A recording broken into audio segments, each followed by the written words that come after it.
What is up, YouTube, and welcome to this Game of Thrones video.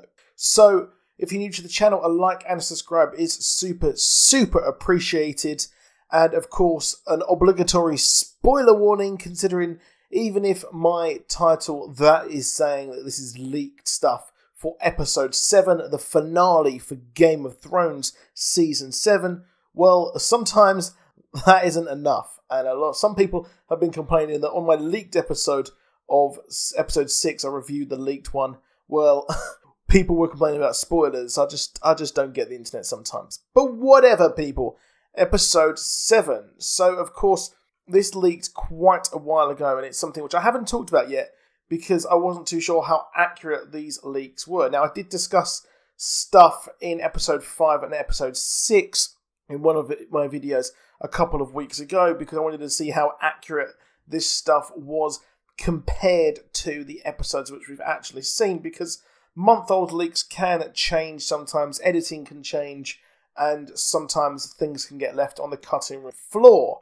However, episode 6 did have some very accurate kind of spoilers and everything like that, and the Ice Dragon was pretty much confirmed. So obviously, Viserion, it was confirmed in those episode 6 spoilers to become the Night King Mount, which is pretty much what we got here.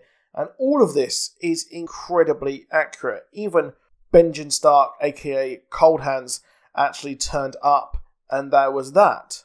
Now, if you're interested in what fate Benjen Stark will have, you can check out my video where I discuss, will he possibly turn into a White Walker or a White in the upcoming episodes or next season. Jon Snow facing a white version of Benjen Stark. That's something which I would like to see. However, let's take a look and discuss these leaks from episode 7. Now, the first one here is we've got Sansa sentenced Littlefinger to death, which Arya carries out. Now, this seems quite weird to me, to be honest, just for the fact that at episode 6, it seemed like Sansa and Arya were still actually at each other's throat, and they still seemed to actually hate each other, or not hate each other, but they seemed to actually be heading towards some sort of kind of feud or really big, really decisive battle or discussion. Now, of course, Arya, the scene where Arya talks to Sansa, she hints towards that she can kill her at any point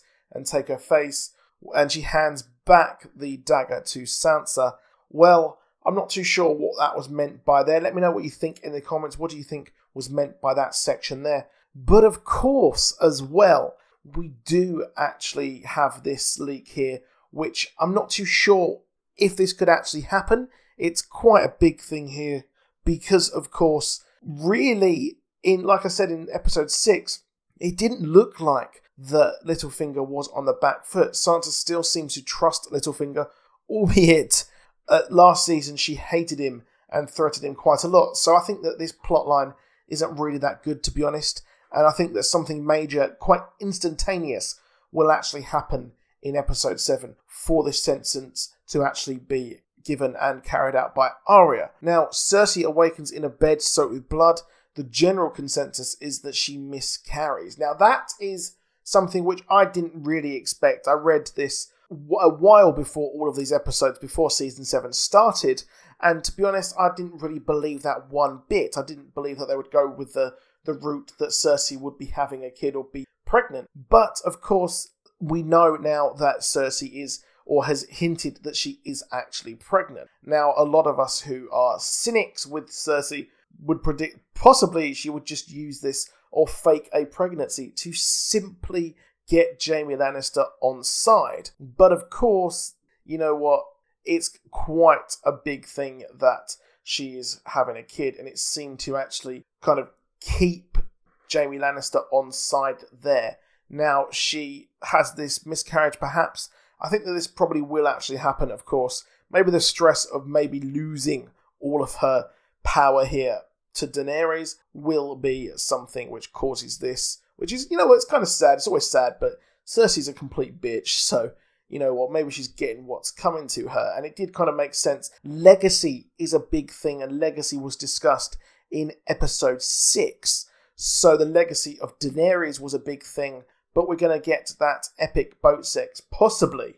I'm going to discuss a bit more of that later. And legacy was something which was discussed. So like I said, legacy is important here, and it's something which Daenerys and Cersei didn't actually have until this point. Now the next one is Sam and Bran figure out Jon's heritage. He's apparently a legitimized Targaryen named Aegon. Now Aegon is a big name to be given, of course.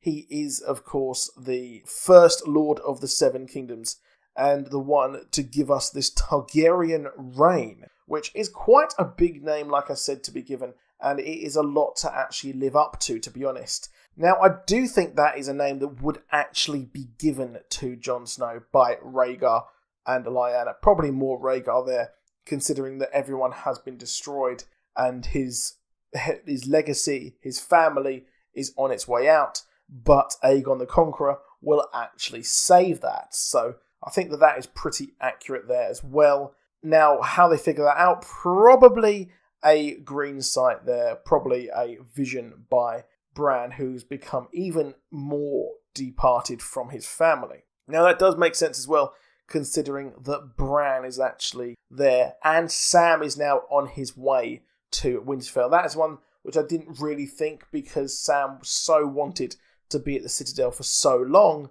and you know what, to be honest, it is a good way of them working out. I'm excited to see those two, who are, one was very interested in the history of the Seven Kingdoms, and was Bran, and so was Sam as well, so they're going to make a good pairing there together. And next up, we've got Jon and Dany have sex for the first time on a boat headed north. Now, we got that at the end of the episode, of episode 6, and that's pretty much definitely going to happen there, I think. They've somehow fallen in love there, and I'm excited to see where they will actually go. Will they have a kid? We know Daenerys seemingly can't have children, so what will happen? Will they have a child to push that forward, and does it make it weird that they are related? Now, the final one here is something which has been predicted for quite some time, the fact that the wall falls at the end of the episode. The Night King attacks the wall with the reanimated Viserion. He now breathes blue flame. Now that is pretty crazy. Now blue flame is blue flame, it doesn't say could that be ice flame or whatever, but the fact, when I read this before, I really didn't think this. I thought a kind of ice dragon or a white Viserion would be really corny. But that's what we've been given, and that's what we've got to work with. And it makes sense that the wall will be destroyed, because now they can actually be on that, which is where I mentioned as well about that in my previous video about Benjen Stark. So that's it for this video. Let me know what you think. Do you think that these will definitely happen? How accurate, and everything that has been predicted before in the other leaks. Let me know what you think. Drop a like, drop a subscribe, and I'll see you soon. Goodbye.